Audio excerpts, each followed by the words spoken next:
जी बेटे please, contingent की definition, contingent की definition, a contract to do और not to do something, a contract to do और not to do something. फिर क्या उसके अंदर आया था स्पेशली, इफ सम इवेंट, तो मैंने कहा वो बीच नेक्स्ट वाला पार्ट मत पढ़ना, उससे अगला वाला पढ़ना, if some event does or does not happen, किसके साथ हो रहा है mix, a contract to do something or not to do something. If some event happen, does or does not happen, does or does not happen. जैसे fire insurance किया, fire insurance में हम fire insurance का claim कब पे करेंगे, जब आग लगेगी। तो क्या उसमें चोरी होने से वाले लॉस के लिए हम एंटर हो पाएंगे, नहीं। तो वो क्या है, कोलेट्रल टू सच कॉन्ट्रैक्ट। तो जब वो फायर इंश्योरेंस का जो आपने एग्रीमेंट किया, उसके साथ एक कंडीशन ऑलरेडी कोलेट्रल है, वो क्या है कि आग लगेगी तब, लाइफ इंश्योरेंस में डेथ होगी तब।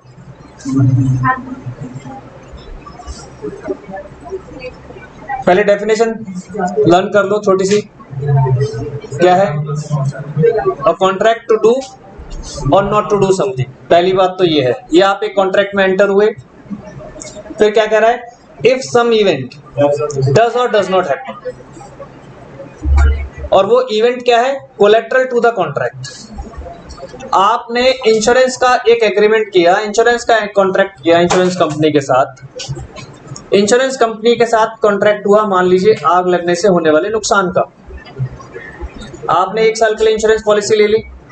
अगर आग नहीं लगेगी तो क्या आपको क्लेम मिलेगा, नहीं मिलेगा। अगर आग लग गई तो क्या आपको क्लेम मिलेगा, हाँ। तो ये जो कंडीशन है collateral to the agreement contract, कि भाई अगर ये इवेंट हुई तो आपको पैसा मिलेगा, नहीं हुई तो नहीं मिलेगा। Contract to do something or not to do something, ठीक है जी। देखो पहला एग्जांपल में क्या कह रहा है, ए कॉन्ट्रैक्ट्स टू पे बी। यहां पर आपको छोटा सा कर दिया उसने, ए है एक इंश्योरेंस कंपनी और बी एक पर्सन है, उसके साथ कॉन्ट्रैक्ट हुआ टू बाय हिज हाउस। अच्छा ये वो वाला नहीं है, आग लगने वाला नहीं है वही तो है, सॉरी वो नीचे बढ़ गया। अ contract to pay B rupees 1 lakh if बीज हाउस इज बर्न्ड। तो आगे ना वही, यानी इंश्योरेंस कंपनी ने बी के साथ कॉन्ट्रैक्ट किया कि अगर आग लगेगी तो 1 लाख रुपया देंगे। This is a contingent contract. किसके ऊपर डिपेंड करता है, आग लगने के ऊपर। अभी ये कंटिंजेंट है, अभी अब उसको कंपैरिजन करो, क्योंकि मैंने आपका एग्जांपल कंटिंजेंट लायबिलिटी क्यों पूछा आपसे, इसीलिए पूछा कि अगर आप कोर्ट केस हार गए तो आपको पेमेंट करनी पड़ेगी। जब तक आपका केस चल रहा है तब तक आप उसे लायबिलिटी दिखाओगे, नहीं दिखाओगे। आप बैलेंस शीट के फुटनोट में दिखाते हो कंटिंजेंट लायबिलिटीज को। यही बात ये कंटिंजेंट कॉन्ट्रैक्ट है। ये वो कॉन्ट्रैक्ट है जब आग लगेगी तो अपने आप ऑटोमेटिकली बन जाएगा। अभी प्रीमियम का कॉन्ट्रैक्ट है, वो सिर्फ प्रीमियम का कॉन्ट्रैक्ट है, लेकिन वो जो सम एश्योर्ड है 1 लाख रुपए का, उसका कॉन्ट्रैक्ट किस दिन एक्टिवेट होगा, जब आग लगेगी। ये बात कह रही है, जब तक आग नहीं लग रही तब तक ये कॉन्ट्रैक्ट कंटिंजेंट। ठीक है जी, क्लियर सबको। अगला एग्जांपल देखो क्या कह रहा है, A makes a contract with B to buy his house for ₹5 lakh if he is able to secure 2 bank loan for that amount. The contract is contingent contract. वो कह रहा है मैं कब लूंगा आपसे घर, जब बैंक से मेरे को लोन मिल जाएगा, बैंक से मुझे सिक्योरिटी मिल जाएगी, नहीं तो नहीं। किसके ऊपर डिपेंड करता है, वो जो बैंक के साथ आपकी जो लोन की प्रोसेसिंग चल रही है, अगर नहीं हुई तो नहीं। ठीक है जी। तो अब वो आपको इसलिए अब कोलेट्रल का मीनिंग समझा रहा है। जो आप अभी कोलेट्रल में कंफ्यूज हो रहे थे, मैंने आपको समझा दिया कि वैसे ही कि कोलेट्रल बेसिकली है क्या, वो जो आग लगने की कंडीशन है, लाइफ इंश्योरेंस की जो कंडीशन है कि अगर डेथ हुई तो, या एक्सीडेंटल की जो कंडीशन है वो। मेडिकल इंश्योरेंस में भी तो ये होता है। मेडिकल इंश्योरेंस आपने करा लिया, इंश्योरेंस कंपनी से पैसा कब मिलता है? जब आपका ट्रीटमेंट स्टार्ट होता है, जब आप क्लेम करते हैं। नहीं तो इंश्योरेंस कंपनी वैसे थोड़ी, चलो आपने क्लेम नहीं लिया इस बार आप हमसे वैसे 1 लाख रुपए ले लो, नहीं। क्या कह रहा है? An event which is neither a performance, यहां से पढ़ना है, an event which is neither a performance directly promised, neither a performance, वो जो इंश्योरेंस कंपनी ने आपको आग लगने के बदले में 1 लाख रुपए देना है, वो अभी परफॉर्मेंस नहीं है। Neither a performance promised nor the whole of the consideration for a promise, और ना ही वो अभी तो नहीं कर रहा ना। जो कॉन्ट्रैक्ट है वो क्या कंटिजेंट के लिए बता रहा है, वो जब होगा नहीं अभी पर, क्या मैं फिर वही बोल रहा हूँ कि आग लगे बिना परफॉर्मेंस होगी। परफॉर्मेंस कब होगी? जब आग लगेगी। तो अभी तो नहीं है ना। मैंने आपको कहा है कि वो जो कॉन्ट्रैक्ट है जिस दिन वो एंटर हो जाएगा तो पैसे ले लेना। अभी वो कॉन्ट्रैक्ट ही नहीं आ रहा तो आप कैसे कहोगे कि मैंने आपसे फायर इंश्योरेंस कराया था, आग नहीं लगी लेकिन मुझे पैसा चाहिए। वो प्रॉमिस परफॉर्म कब होगा? जिस दिन आग लगे। आग लगे बिना वो प्रॉमिस परफॉर्म नहीं होगा, इसलिए वो कोलेट्रल है, क्योंकि वो किसी और कंडीशन के ऊपर डिपेंड कर रहा है। सिर्फ ये नहीं कि मेरे प्रीमियम देने भर से आपको पैसा मिल जाएगा। जब तक आग नहीं लगेगी, जब तक डेथ नहीं होगी, जब तक एक्सीडेंट नहीं होगा, तब तक इंश्योरेंस कंपनी आपको नहीं देगी। ठीक है। Nor the whole of the consideration for a promise, और अगर मैं देखूं उसके बदले वो जो परफॉर्मेंस होगी तो क्या मेरे से इंश्योरेंस कंपनी कोई कंसिडरेशन मांगेगी? बताइए। कंसिडरेशन मतलब something in return. Insurance company से ने मुझसे 1 लाख रुपए देने का प्रॉमिस किया हुआ है, आग लगी नहीं, मुझे 1 लाख रुपए मिलेगा तो मेरे से बदले में क्या लेंगे? उस वक्त तो कंसिडरेशन की बात नहीं आएगी ना, बस वो हमारा जलागड़ा सामान ले जाएंगे। अच्छा, पेमेंट की बात कर रहे हो? हाँ, 1 लाख के बदले कंसिडरेशन क्या दोगे आप? नथिंग। अगर प्रीमियम दे दे तो 1 लाख जब प्रीमियम दे रहे हैं, आग लगी नहीं तो वो 1 साल के लिए होता है बेटा, वो एक टेन्योर के लिए होता है। आग नहीं लगी तो लैप्स्ड। और आप जैसे कह रहे हो कि कंसिडरेशन हम नहीं दे रहे, उनके कहते हैं जो भी उनका अमाउंट है, लेकिन हम उनको वो तो नहीं रहना प्रीमियम देते हैं, तो सर कंसिडरेशन वो प्रीमियम का कॉन्ट्रैक्ट अलग है, ये अलग हो गया ना। तभी तो कह रहा है यही कोलेट्रल कंडीशन है। मैं उसको इंश्योर कर रहा हूं कि फ्यूचर में मेरे को ये मिलेगा, लेकिन वो मिलेगा कब? आग लगने की वजह से। उस वक्त मेरे से इंश्योरेंस कंपनी कोई कंसिडरेशन क्लेम नहीं करेगी कि आपने तो 1000 रुपए दिया था, हम आपको 1 लाख दे रहे हैं। नहीं जी, ये नहीं चलेगा। ऐसे कह सकती है कंपनी ये चीज। तो ये भी एक छोटा सा लिख लो, कोलेट्रल मीनिंग। कोलेट्रल मीनिंग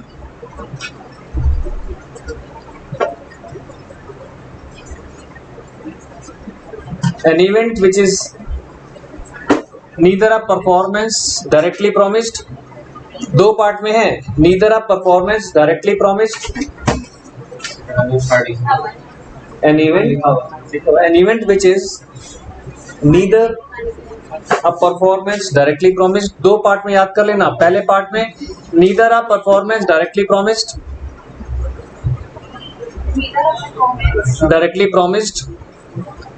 ये पार्ट 1 हो गया। पार्ट 2 में लिख लो nor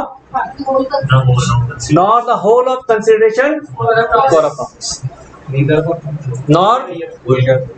nor the whole of the consideration for a promise.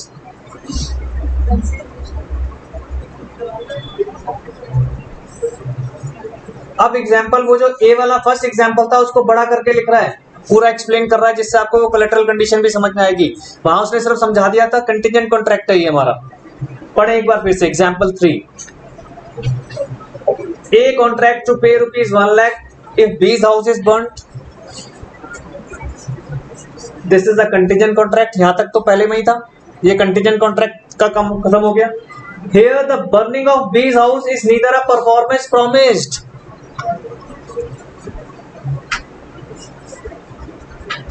क्या आग लगना हमारा एक रेगुलर वो है?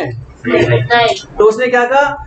Here the burning of B's house neither a performance promised as part of the contract and it is the consideration obtained from B. ये ना तो परफॉर्मेंस ऑफ जो पहले से कोई परफॉर्मेंस प्रॉमिस्ड है और ना ही कंसिडरेशन. इंश्योरेंस कंपनी 1 लाख रुपए देगी जब ये इवेंट हो जाएगी. ठीक है जी, ऐसे नहीं कि हाँ जी आग नहीं लगी तो भी ले लो, नहीं. जब तक वो इवेंट जब वो एग्जीक्यूट हो जाएगा कि हाँ भाई आग लग गई, अब आपको 1 लाख रुपया देना कंपल्सरी. और सर इन केस अगर लैप्स हो गई कहने पे कोई लॉस नहीं हुआ, कुछ नहीं मिलेगा, नहीं वापस पैसे मिल जाएंगे जो नहीं मिलते. प्रीमियम कभी नहीं मिलता, प्रीमियम वापस नहीं होता. वही तो आपसे एश्योरेंस है. ऐसे तो वो भी वापस कर देंगे तो फिर कंपनी को क्या मिला? मेडिकल इंश्योरेंस में भी पैसा वापस नहीं मिलता, लाइफ इंश्योरेंस में पैसा वापस मिल जाता है.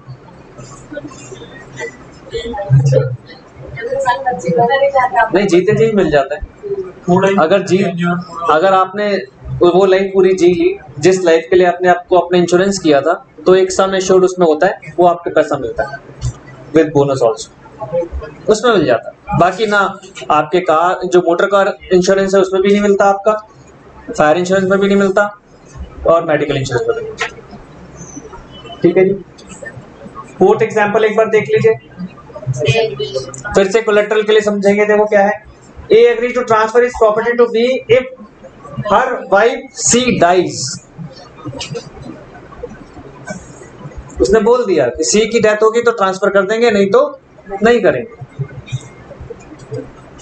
This is a contingent contract because the property be transferred only when C dies. Next heading डालिए, essential of contingent contract. Essentials of contingent contract.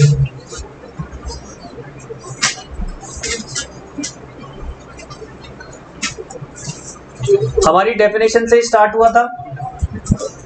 किस लिए हो रहा था ये कॉन्ट्रैक्ट? टू डू और नॉट टू डू समथिंग. तो पहली कंडीशन वही है, देख लो. The performance of contingent contract would depend upon the happening or non-happening of some event or condition. पहली कंडीशन यही है. ये किस पर डिपेंड करता है? Happening or non happening of event. Contingency की सबसे पहली पहचान यही है कि कोई कॉन्ट्रैक्ट कंटिजेंट क्यों है, क्योंकि वो तभी कॉन्ट्रैक्ट में कन्वर्ट होगा जब कुछ इवेंट हो जाएगी या इवेंट नहीं होगी. तो उसने पहली कंडीशन ही यही रखी हुई. The performance of a contingent contract would depend upon the happening or non happening of some event or condition. C dies वाला लिखा हुआ था, हाउस बर्न्ड, ये क्या है? वो इवेंट्स है.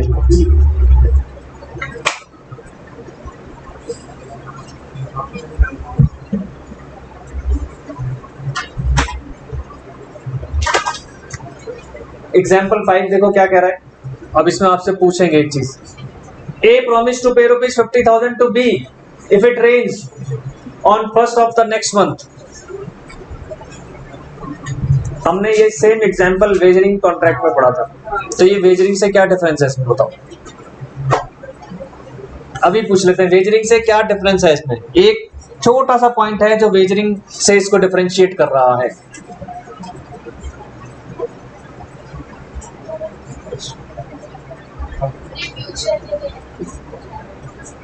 उसमें फ्यूचर ही था.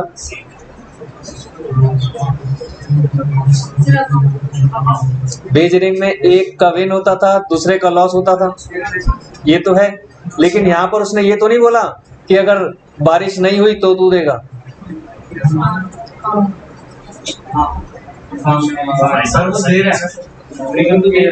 तो भाई एक का लॉस एक का विन फिक्स हो गया.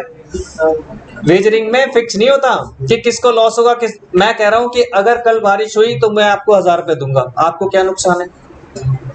लेकिन मैंने ये भी कहा कि अगर नहीं हुई तो आप दोगे, तो वेजरिंग बन गया। मैंने जो पहले कंडीशन बोली उसमें तो आपको कोई नुकसान ही नहीं है, आपका तो नुकसान होने का चांस ही नहीं है। आप तो शांति से बैठोगे, अरे भाई ना हो तो कोई दिक्कत नहीं, हो तो अच्छी बात है, सर ने 1000 रुपए दे। लेकिन आपको भी तो दुख होनी चाहिए कि 1000 रुपए मैं जीत भी सकता हूँ और हार भी सकता हूँ। वहां पर यही था वेजरिंग में, इक्वल चांस था विन का भी और लूज का भी। सट्टेबाजी यही तो थी।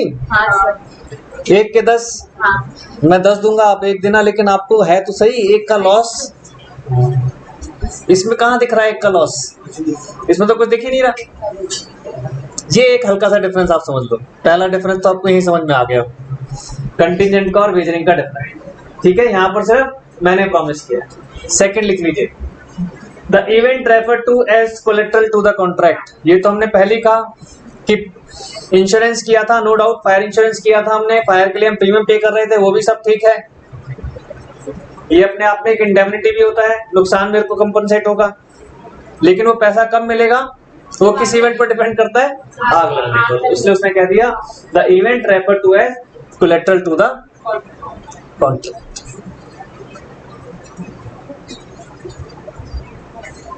इसका एग्जांपल पढ़ लो जरा।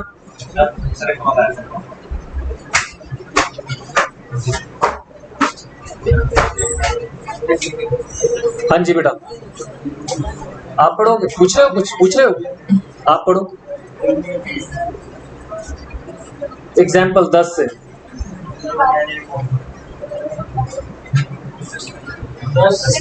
When A agrees to deliver 100 batches, B agrees to pay the price only afterwards. The contract is a conditional contract and not contingent. इसमें कंटिजेंसी क्या है, इसमें कोई कंटिजेंसी नहीं है। देखो अभी जैसे आपने बोला कि फ्यूचर, वो वाली बात नहीं। यहाँ पर वो कह रहा है कि आप पहले हम सामान डिलीवर करो, मैं उसके बाद पैसे दूंगा। कंटिजेंसी क्या है इसमें? इसमें तो सर्टेनिटी है, मैं सामान दे दूंगा और आप पैसे दे दोगे। बस आप ये चाह रहे हो कि पहले मैं अपना परफॉर्मेंस कंप्लीट करूं, उसके बाद आप करोगे। कंटिजेंसी तो कुछ दिख ही नहीं रही। Next, Or the event on which B's obligation is made to defend is part of the promise itself and not a collateral. बिल्कुल ठीक है। सेकंड, ये डिफरेंस है, समझ लेना, क्योंकि यहीं पर हम लोग फंस जाते हैं। Second, Similarly, when A promises to pay B 1 lakh rupees if B marries, it is not a contingent. So, A agreed to construct the swimming pool for B for rupees 2 lakh, and B agreed to make the payment only on the completion of the swimming pool. एक बार फिर से पढ़ो। A agree to construct the swimming pool For B for rupees 2 lakh, and B agreed to make the payment only on the completion of the swimming pool. अब मैं कह रहा हूँ कि पैसे दे दूंगा, कंप्लीट कर दो। जब आप कंप्लीट कर दोगे तो कोई दिक्कत नहीं। आगे, It is not a contingent contract and the event, that is construction of the swimming pool, is directly connected with the contract. ठीक है जी। सी थर्ड कंडीशन लिख लीजिए,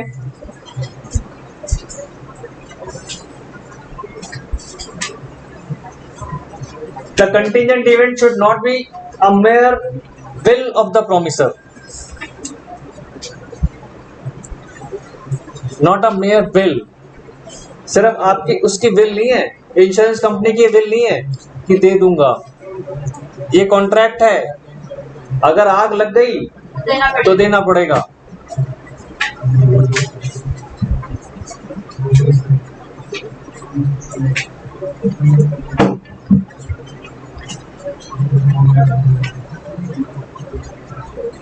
ठीक है जी, देखो क्या कह रहा है एग्जाम्पल में। If A promises to pay rupees 1 lakh, if he so chooses, मतलब इतने सारे लोग हैं, उसमें से अगर एक को चूज कर लेते हैं तो इन्हें पहली कंडीशन रख ली कि मुझे चूज कर लोगे तो आई पे 1 lakh rupees. It is not a contingent contract. In fact, it is not a contract at all. However, where the event is with the promisor will, but not merely his will, it may be a contingent contract. एक बार second example देख लो जरा।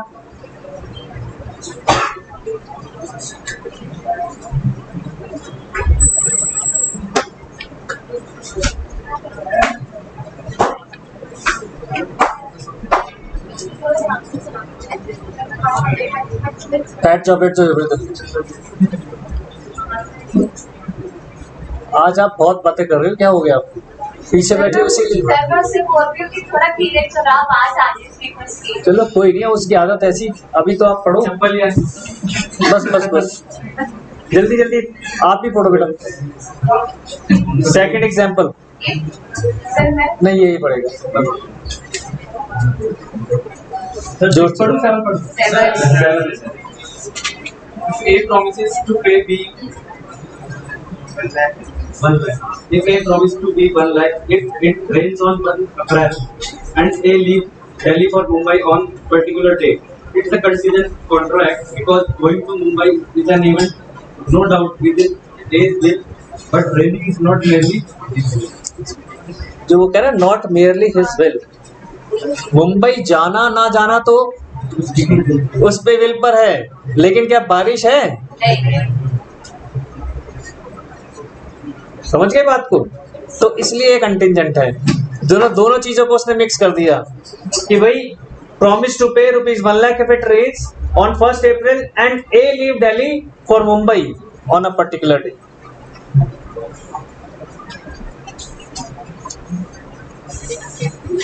तो कितनी condition हो गई?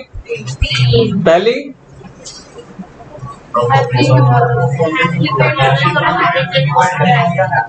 पढ़ लो, अगर नहीं याद हुआ तो पढ़कर बोलो, लेकिन बहुत जरूरी है बेटा, ये याद होनी, ये याद करते हुए चलना है साथ साथ। पहली थी हैपनिंग और नॉन हैपनिंग, ठीक है जी, वो जो इवेंट की बात हो रही है। सेकंड कोलेट्रल, वो उसके साथ कोलेट्रल होना बहुत जरूरी है। थर्ड नॉट मेरा। फोर्थ क्या कह रहा है? इवेंट के साथ में अनसर्टेनिटी है, सर्टेनिटी इसके अंदर नहीं है।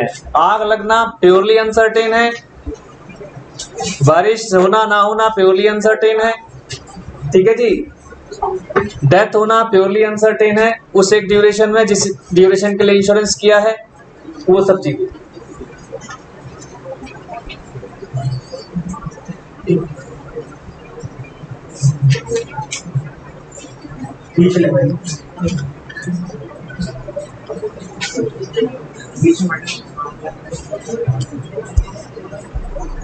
नेक्स्ट हेडिंग डालिए बेटा।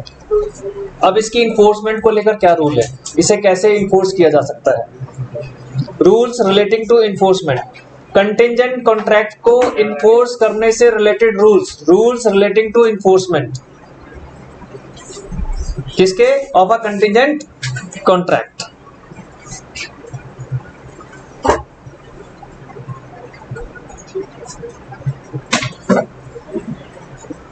पहली बात तो यही था, हम एक इवेंट की वेट कर रहे हैं इस क्वेश्चन में। कंटिजेंट के अंदर हम इवेंट की वेट कर रहे हैं ना, उसी इवेंट पर डिपेंड कर रहा है। तो पहला क्या लिखा है देखो उसने,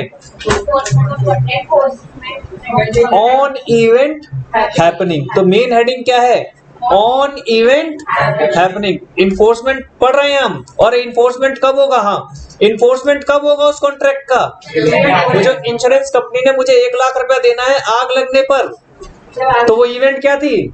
आग लगना। तो हम सबसे पहले लिख रहे हैं, इन्फोर्समेंट हेडिंग आ गई, सबसे पहला है ऑन इवेंट हैपनिंग। पूरा लिखने की जरूरत नहीं है, ऑन इवेंट हैपनिंग। इन्फोर्समेंट तो आप कह ही रहे हो, इन्फोर्समेंट तो टॉपिक ही है हमारा। इन्फोर्समेंट किसका? कंटिजेंट कॉन्ट्रैक्ट का। तो कब? पहला कब? On event happening.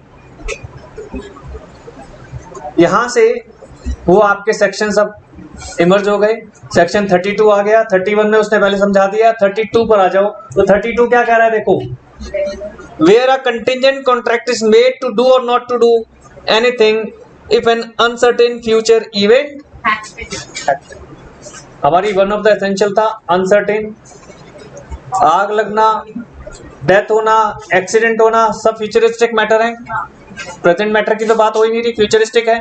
तो उसने क्या लिखा है ध्यान से देखो, अनसर्टेन फ्यूचर इवेंट हैपन्स, और हमने यही टॉपिक डाला है, इफ इवेंट हैपन्स।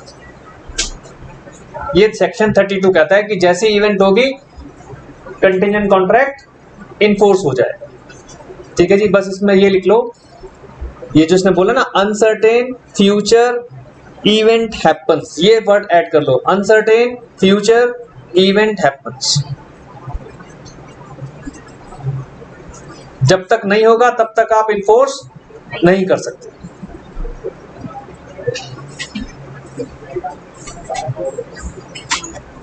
ठीक है, इसमें एक छोटा सा नोट लिख लीजिए, बोल भी रहा है, इफ समहाउ, देखो एक नोट छोटा सा, if somehow that event, that particular event become impossible, if somehow that particular event becomes impossible. तो जो इम्पॉसिबल कॉन्ट्रैक्ट्स है वो क्या पढ़े थे हमने, वॉइड एबिनिशन, जो इम्पॉसिबल है तो वॉइड हो गया, इम्पॉसिबिलिटी ऑफ परफॉर्मेंस तो वॉइड है, तो डॉट डॉट डालकर लिख लो वॉइड कॉन्ट्रैक्ट, तब वो वॉइड बन जाएगा।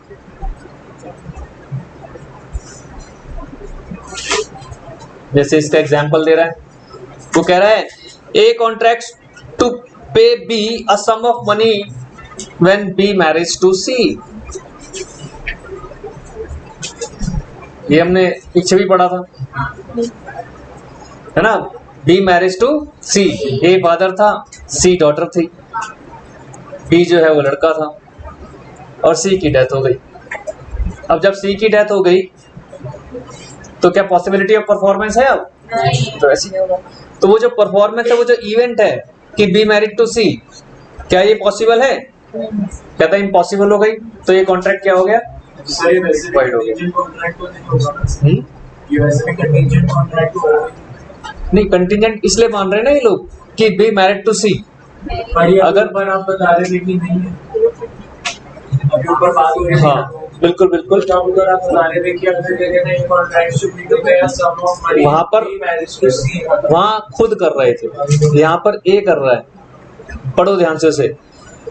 उसमें ए ने कहा कि मुझसे शादी करोगी तो 1 लाख रुपए ले लो,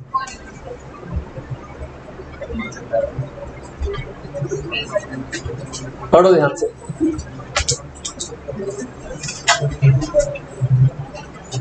ये रहा ना, एक कॉन्ट्रैक्ट कर रहा है ना बी के साथ, कि तू सी के साथ शादी करेगा। ये रहा ना second, similarly where a promise to pay B rupees 1 lakh if he marriage C.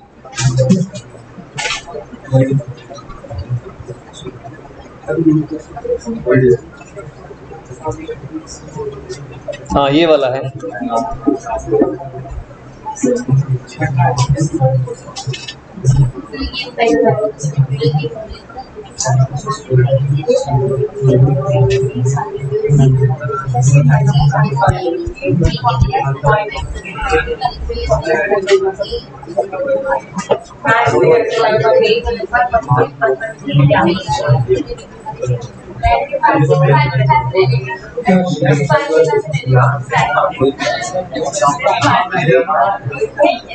हाँ ये कॉन्ट्राडिक्टरी है, इसको कर लेंगे डिस्कस बेटा, मैं समझ गया, मिल गया वो। हाँ ये कॉन्ट्राडिक्टरी है, कह रहा हूँ इसको कर लेंगे, अभी इस पर आर्ग्यू नहीं करेंगे, don't worry.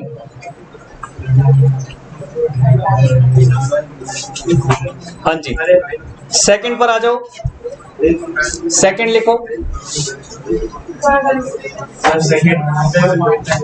Enforcement of contracts contingent on the event not happening.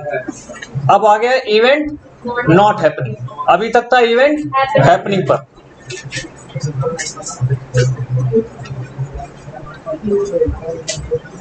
तो हमने तो पीछे ही पढ़ा था कि डेफिनेशन में था या तो टू डू या नॉट टू डू। डू में आ जाएगा डस और उसके साथ डस नॉट आ जाएगा, तो यानी नॉट के लिए भी हो सकता है, ये जरूरी नहीं है सिर्फ हैपनिंग के लिए, कि बारिश ना होने के लिए भी तो कर सकता हूं मैं। सिर्फ बारिश होने के लिए क्यों कर रहे हैं, बारिश ना होने के लिए भी तो कर सकते हैं, ये चीज कह रहे हैं। तो यानी अगर 32 आ रहा है तो 32 कह रहा है इवेंट हैपन के लिए, और 33 क्या कह रहा है, नॉट हैपनिंग, है सब कुछ सेम। आ जाओ, इसका एग्जाम्पल एक बार पढ़ लो।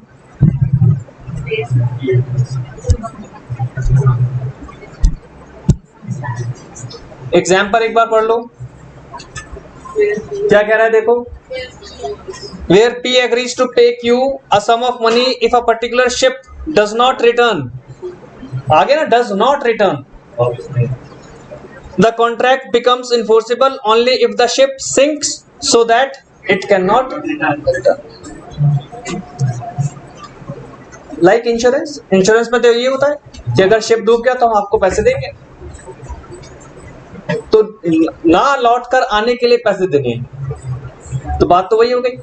ठीक है जी, हमने ये नहीं कहा आपको कि शिप डूब जाएगी तो पैसे देने हैं, हम ये कह रहे हैं शिप वापस नहीं आएगा तो पैसे देंगे। सर बहुत सारे शिप अगर चोरी वोरी होने हाँ, अगर देखो उसमें क्या है कि कई क्लॉजेस लगेंगे आगे भी, अभी आपको कहना है कि आपका शिप वापस नहीं आया, नहीं आ रहा तो आपको पैसे। सिंक का रीजन उसने बोला नहीं है, वो तो सिंक का रीजन उसने बताया आपको कि सिंक कर गया तो अब तो आ ही नहीं सकता। ठीक है, बर्मुडा ट्रायंगल में गायब हो गया तो भी आज वही बात हो गई। अब रही बात चोरी होने की, तो ये चीजें थोड़ी सी टेक्निकल है। देखो बेटा, ऊपर वो सब कुछ होता है, कोस्ट गार्ड वगैरह सबकी इंफॉर्मेशन चलती है कि क्या हुआ, शिप डूबा है तो नहीं डूबा, चोरी हुआ है तो भी पता चल जाता है। तो अगर अब ऐसी सिचुएशन में अगर वापस आ गया तो उसमें ये देखी जाएगा जो आपने कहा ना चोरी होने का, तो चोरी होने में क्या पॉसिबिलिटी है वो देखना पड़ेगा उस वक्त सिचुएशन को कि अगर चोरी हो गया तो अब सिचुएशन क्या है, आ पाएगा कि नहीं आ पाएगा। चोरी में तो मेरे ख्याल से नहीं होगा, क्योंकि जो जिसने करवाए होगी इंश्योरेंस भी तो चढ़वा सकता है, जो कि चोरी करवा सकता है ना वो भी। तभी तो कहा वो आपका कॉन्ट्राडिक्टरी। देखो कुछ चीजें क्या होती है, आपको फिर एविडेंस के ऊपर चली जाती है। आप सिंक में तो एविडेंस क्या है कि डूब गया, उसके तो पूरी परफेक्ट रिपोर्ट आ जाती है कि भाई शिप जो है सिंक कर गया। अब अगर चोरी आप कह रहे हो तो चोरी के लिए तो आपने जो कहा यही तो बात आ गई कि अब किसने चुराया, ऐसी बहुत सारी चीजें डिपेंड करती हैं। ऐसा नहीं है कि जब आग लगती है तो इंश्योरेंस कंपनी झटके से आपको तुरंत कल आकर पैसे दे देती है, उसकी भी इन्वेस्टिगेशन चलती है। अब आपको ये सब चीजें बताई थोड़ी जा रही हैं, अब उसकी इन्वेस्टिगेशन में सब कुछ चलेगा। हाँ जी बताओ आग कैसे लगी, वो सारे, हाँ जैसे अब आपने कहा कि खुद ही शिप चोरी कर लिया तो आग भी तो खुद लगा सकते हैं, वो मैटर ऑफ एविडेंस पर चले जाते हैं। अभी आपको ये पढ़ाया जा रहा है कि अगर ऐसा होगा तो मिलेगा। अब आप उसके अंदर क्रिमिनल एक्शन मत जोड़िए, ये क्रिमिनल एक्शन हो गया कि हमने खुद ही चुरा लिया, तो खुद ही चुरा लिया तो that is a different issue, आपने केस को ही चेंज कर दिया। अभी आपको केस क्या बताया जा रहा है, हम जब लॉ पढ़ते हैं तो लॉ में क्या मानकर चला जाता है, आपको सबसे पहले ऑनेस्ट माना जाता है। फिर वही बात, अब वो वही बात है ना कि आप पहले ही लॉ के साथ कॉन्ट्रैरी कर रहे हो। आप लॉ के साथ कॉन्ट्रैरी मत करो, आपको पहले ही लॉ ने बता दिया राइट्स एंड ड्यूटीज। अब वो जो राइट्स एंड ड्यूटीज की बात हो रही है, तो राइट्स भी तभी हो सकते हैं तब वो जब आप इनोसेंट हो, सामने वाला भी इनोसेंट हो, यानी ऑनेस्ट हो। राइट्स और ड्यूटीज ऑनेस्टी के साथ चलेंगे, है ना। तो इसलिए वो कहता है कि नहीं, अब आप कह दो जज साहब को सामने जाकर खड़े होकर कि सारा डिपार्टमेंट करप्ट है, सब रिश्वत मांग रहे, तो क्या जज मान लेगा? फिर वही बात, आप इन चीजों पर मत जाओ, आप प्रिजम्पशंस पर बहुत चल रहे हो, आप प्रिजम्पशन पर मत जाओ। एक्चुअली जब हमारी जेब खाली होती है तो हमें सामने वाला चोर नजर आता है, वही पैसा आपकी जेब में आ जाएगा ना, तो फिर सब ईमानदार हो जाएंगे। तो इसलिए ऐसे मत सोचा करो। अब मैं इसलिए आपको कॉन्ट्रैरी होके समझा रहा हूँ। अभी हमें क्यों बेईमान लगते हैं, क्योंकि इसकी जेब में पैसा जा रहा है, और वही पैसा आपकी जेब में आएगा तो सब ईमानदार हो जाएंगे, गारंटी। तो इसलिए सबसे पहली बात, आप कॉन्ट्रैरी मत सोचो। जब कॉन्ट्रैरी सोचोगे तो लॉ को पढ़ना और समझना बहुत टफ हो जाएगा। हर चीज में हर चीज नहीं जोड़ सकते ना। अब चोरी तो एक क्राइम हो गया, अब मैं आपको पढ़ा रहा हूँ सिंक की मिसिंग की बात, अब उसके साथ क्राइम नहीं जोड़ना। उस दिन भी कहा था कि आप अभी जिस एज में हो ना, इस एज में हमेशा एक्चुअली दिमाग नेगेटिव ज्यादा सोचता है, नेगेटिव कम सोचना है। सोचो, इतना सोचो जिससे आपको बेनिफिट मिले, ज्यादा सोचने से नुकसान होएगा। फिर क्या होगा, वो पहले एक बार टॉपिक स्टार्ट हुआ था ना, वो जब नेगेटिव सोचते गए, नेगेटिव के ऊपर नेगेटिव, नेगेटिव के ऊपर नेगेटिव, सारे बच्चों को सेटिस्फाई करते हुए एक ही पॉइंट पर क्लास। तब भी तो कहा था कि उतना ज्यादा भी मत सोचो, अभी छोटे हो भी तो फाउंडेशन लेवल पर ही सोचो, फाउंडेशन के हिसाब से। आपकी लॉ की भी फाउंडेशन ही हो रही है। आप उसकी ज्यादा इतनी डेप्थ में मत घुसो। आपको लर्न करना है, आपको सेक्शन लर्न होने चाहिए, आपको केस लर्न है। आपको केस को ज्यादा कॉन्ट्राडिक्टरी करके भी इंटरप्रेट नहीं करना। आपको जितना केस बताना है उतना ही बताना है ना। उसने सिंक का एग्जाम्पल इसीलिए लिया है। आप बताओ क्यों लिया उसने सिंक का एग्जाम्पल? इसीलिए क्योंकि चोरी आएगी तो चोरी के अंदर तो और भी चीजें जुड़ गई। ठीक है, अब सिंक के भी बहुत सारे रीजन होते हैं। और क्या तो नीचे आपने ब्लास्ट कर दिया और नीचे से, वो नहीं बता रहा ना आपको।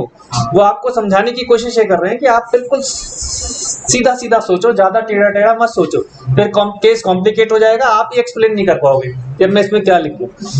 फिर डायरेक्शन चेंज हो जाएंगी। अब किसी बच्चे ने सुन लिया होगा ना चोरी, वो सिंक नहीं लिख कर आएगा, वो लिख कर आएगा कि शिप चोरी हो गया था। इसलिए उसकी इम्पॉसिबिलिटी जो है, परफॉर्मेंस जो है इम्पॉसिबल हो गई। मामला डायरेक्शन चेंज हो जाएगा। तो इसलिए आपको मतलब कि एक भी चोरी या फिर ये सिंक हो गई, इन दोनों से बहुत ज्यादा फर्क आ जाएगा। बहुत मैटर अलग हो जाएगा ना। पर सर आपको ये नहीं शिप रिटर्न नहीं हुआ। बात है कि शिप रिटर्न नहीं, बस ज्यादा मत सोचो। ज्यादा सोचोगे तो फिर वही, अभी इसके अंदर हम आईपीसी नहीं जोड़ सकते। अभी आपको सिर्फ कॉन्ट्रैक्ट जोड़ना है। वो कॉन्ट्रैक्ट में आपको एक डेफिनेशन समझा रहा है, वो क्या? Not happening. नॉट हैपनिंग की और भी कई चीजें हो सकती है। ठीक है जी। थर्ड,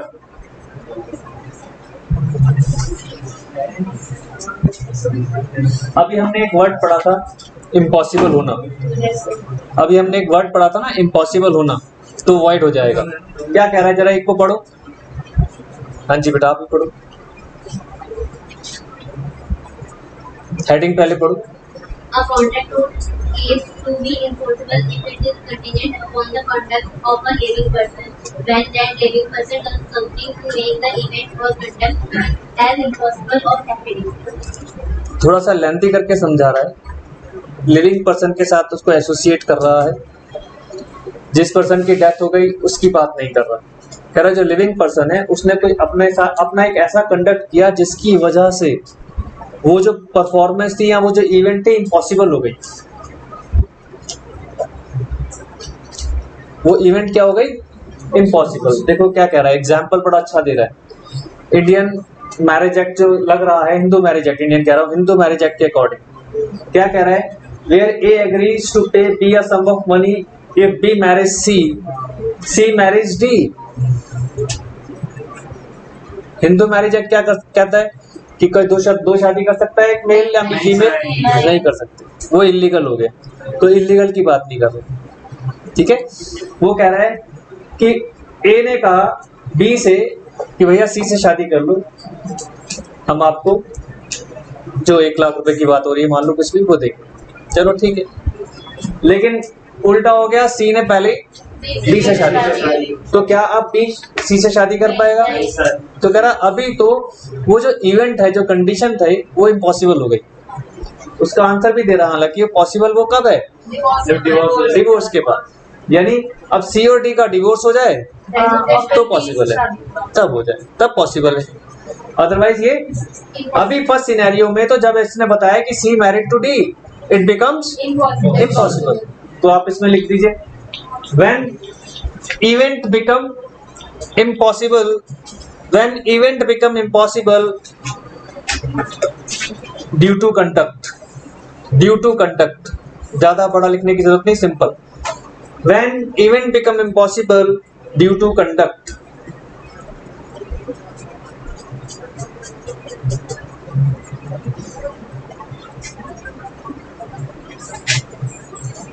ठीक है जी।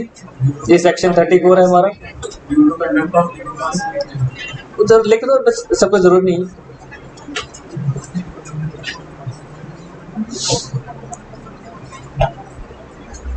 अब एक्चुअली तो मान लो इसमें कहें कि सी की डेथ हो गई,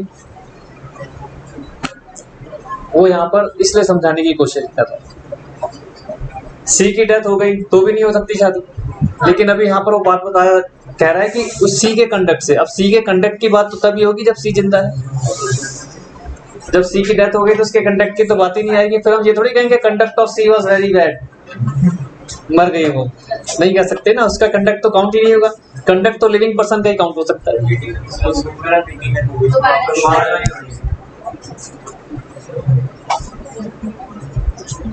हो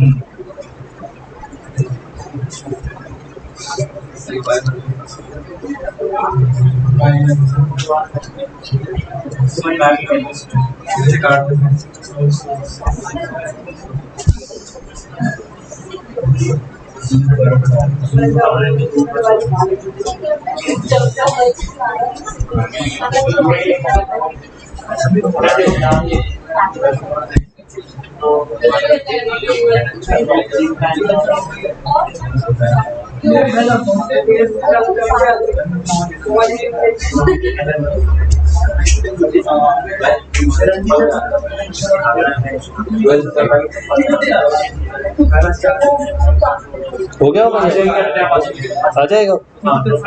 अगर स्क्रीन प्रेजेंट फिर आपको ना वापस आना है।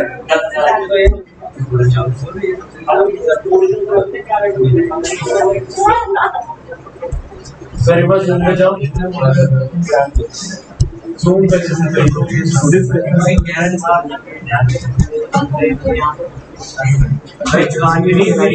एक बार सर की मीटिंग पूरी करो।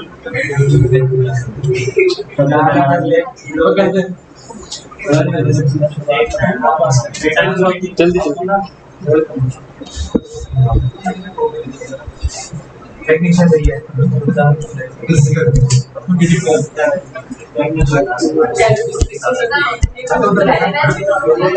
कौन सा वाला था जिसको कर रहे थे? ये वाला ना, नोटबुक अच्छा ये उसके पास भी पहुंच जाएगा। तो पहले नहीं जा रहा शेयर का बटन है ना, पूरा क्यों मार रहा है भाई? जल्दी जल्दी बैठ। पहले आपकी आवाज पहले ये नहीं जा रहा था, आपकी आवाज चल रही है। तो बुक तो होगी उसके पास। चलो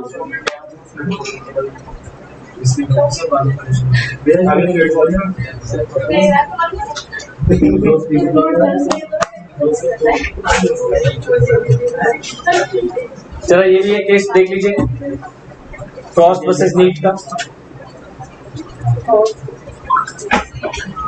पढ़ो आप भी पढ़ो, फ्रॉस्ट वर्सेस नीट सबसे ऊपर। In Frost versus Knight, the defendant promised to marry the candidate on the death of his father. While the father क्या कंडीशन रखी है आपकी बार?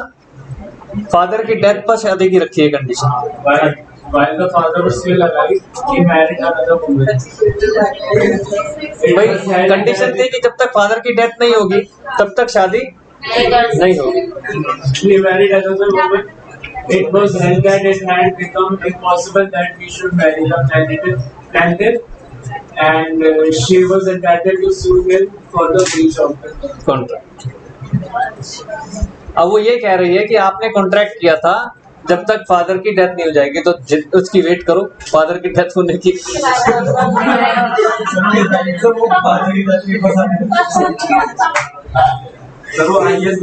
है ना, तो अब आप इसमें क्या सीखोगे कि कॉन्ट्रैक्ट के साथ टाइम पीरियड भी मेंशन कर देना चाहिए, क्योंकि डेथ इज प्योरली अनसर्टेन। हाँ, अगला बंदा मान लो अभी 70 साल का है और 30 साल और जी गया और दिक्कत हो जाएगी। तो ये आप धीरे धीरे सीखेंगे, ये सब चीजें आ जाती हैं। यानी इस कॉन्ट्रैक्ट के अंदर एक सबसे बड़ा फ्लॉ क्या था? टाइम। समझ गए बात को? लिखो जी डी पार्ट। कर सकती है फिर। हाँ, मैंने माना कॉन्ट्रैक्ट बना ही ऐसा था। वैसे ऐसे कॉन्ट्रैक्ट लगाते हैं उसके साथ क्या आप अभी जाओगे फॉरेन कंट्रीज में बहुत कॉन्ट्रैक्ट बनते हैं, क्योंकि वहां पर मैंने पहले भी बताया था आपको कि सिर्फ हिंदू मैरिज एक्ट में marriage is not a contract, otherwise आपके बहुत जगह ये मैरिज जो है अपने आप में कॉन्ट्रैक्ट है, तो वहां पर ये बनते हैं कॉन्ट्रैक्ट। नेशनलिटी लेकर नेशनलिटी लेने के लिए तो कॉन्ट्रैक्ट तो है ही, इसीलिए तो वो कॉन्ट्रैक्ट है। लेकिन उसमें उन्होंने नेशनलिटी वाले लॉ में डाला हुआ है कि इतने टाइम तक आप लोग फिर डिवोर्स नहीं ले सकते। ये नहीं कि आज शादी की कल डिवोर्स, नेशनलिटी का सर्टिफिकेट आते ही डिवोर्स, उसमें उनकी कंडीशन है। हाँ, उसमें कंडीशन है कि तब तक आप बाउंड हो जाते हैं। जिससे भी आप शादी करेंगे वो बॉम्बे जाएगा, नहीं तो वहाँ बिजनेस स्टार्ट हो जाएगा, है ना। इंडिया में तो लाइन लगी है बाहर जाने के लिए, तो वो अपॉइंटमेंट फिक्स हो जाएगी, डायरी बन जाएगी, 1 तारीख को उससे शादी करनी है, 5 तारीख को उससे शादी करनी है, 4 तारीख को डिवोर्स लेना है, 4 तारीख को डिवोर्स लेना है, 10 तारीख को उससे डिवोर्स लेना, पता चला लिस्ट को पैसे लेके शादी कर। चलो। वो जो टाइम की बात देखो ऐसी बनते ना, अगला सेक्शन इसीलिए सरकार ने, यानी जब लॉ बन रहा था तो अगला सेक्शन आ गया, देखो क्या क्या सेक्शन 35 ने 34 का सोल्यूशन निकाला। कह रहा है कंटिजेंट और happening of specified event with in a fix time. लिखिए जल्दी फटाफट। 31 से लेकर 35 पर आ गए, सेक्शन याद करते हुए चल रहे हैं। 31 से लेकर 35 पर आ गए हम। 31 में डिफाइन किया था उसने कंटिजेंट कॉन्ट्रैक्ट को, 32 से हमारे इन्फोर्समेंट स्टार्ट हो गई, ठीक है जी। तो 35 में क्या कह रहा है? Fix time. जरा एक बार पढ़ो एग्जाम्पल क्या दे रहा है, उससे आपको बिल्कुल क्लियर हो जाएगा। A promise to pay B a sum of money if certain ships returns within a year. Time fix कर दिया। जब पता चला ऊपर इतना तरह की समस्याएं आ सकती हैं तो उन्होंने ईयर का फिक्सेशन कर दिया। यही बात शादी में भी कर सकता था वो, कि अगर फादर की डेथ हो गई उसमें टाइम डाल दो तो उस तरीके से बच जाता हो। अब यहाँ पर क्या कह रहा है? द कॉन्ट्रैक्ट में B enforced if the ship returns with in the year and becomes wide if the ship is burnt with in the year. फिर इम्पॉसिबिलिटी लग गई इसके, फिर वो इम्पॉसिबिलिटी तो जहां लग जाएगी वहां पर वो वाइड हो ही जाएगा, ये ध्यान रखना। इसीलिए इसने यहाँ पर आपको दोनों चीजें समझा दी। आ जाओ जी। 35 अभी एक चीज और कह रहा है, हैपनिंग के साथ नॉट। 35 में ही समझा दिया कि हैपनिंग है विद इन ईयर वाला केस। नॉट हैपनिंग के लिए देख लीजिए क्या कह रहे हैं, certain ships does not return with in year. वहां पर सेम एग्जांपल को आपको समझा रहा है कि उसमें तो लिखा है कि रिटर्न विद इन ईयर, अब इसमें लिख रहा है return not return with in year. तो ये हो गया हमारा सेक्शन 35। क्योंकि उसने कहा कि इम्पॉसिबल इवेंट बहुत आती हैं ऐसे मैटर्स पे, तो उसने सेक्शन 36 के अंदर आप हेडिंग डाल दीजिए, सेक्शन 36 इम्पॉसिबल।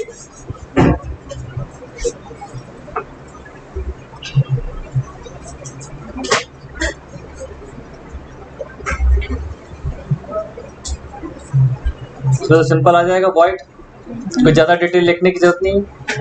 आप देखेंगे दोबारा से वही, देखो जब भी इस तरह की चीजें होती हैं कंटिजेंट की डेफिनेशन को बार बार फोकस कर रहा है वो। देखो यहाँ पर फिर से कंटिजेंट यानी सेक्शन 31 में जो डेफिनेशन डिफाइंड है उसी को फोकस कर रहा है। कंटिजेंट एग्रीमेंट टू डू और नॉट टू डू एनीथिंग, यही था। उसको फिर लिख दिया if an impossible event happens.